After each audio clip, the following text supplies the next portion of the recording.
Hello everyone, welcome to Module 2 of Sewing an Early Tudor Gown. Last week we talked about the properties of these early Tudor gowns. We also looked at a whole bunch of different historical paintings and depictions of people wearing these gowns.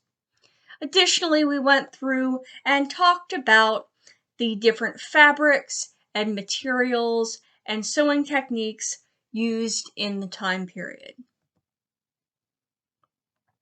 This week, we are going to be talking about taking your own personal measurements to be able to use in drafting your personal dress pattern. These measurements that we're taking this week are going to be our bust, hips, waist. We're going to be taking arm measurements.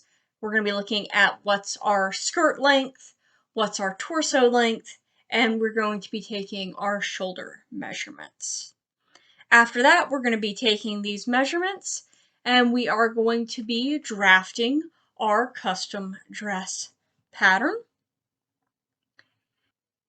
The pattern we are going to be making this week is a variation on the basic T-tunic, which would just be, a standard rectangular front, rectangular sleeves with your triangles for your side gores.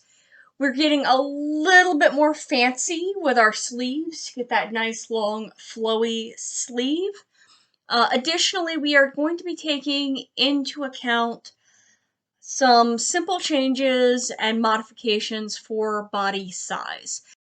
For example, we are going to be looking at things such as, is your body wider at the hips or the shoulders?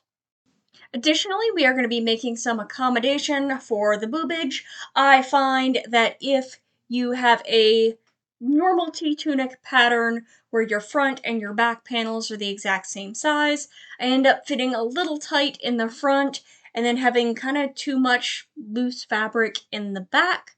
So we're going to be doing some math to account for that. So if you're ready to begin, go ahead and continue to the next page to learn more about taking your measurements so that we can begin drafting our custom gown pattern.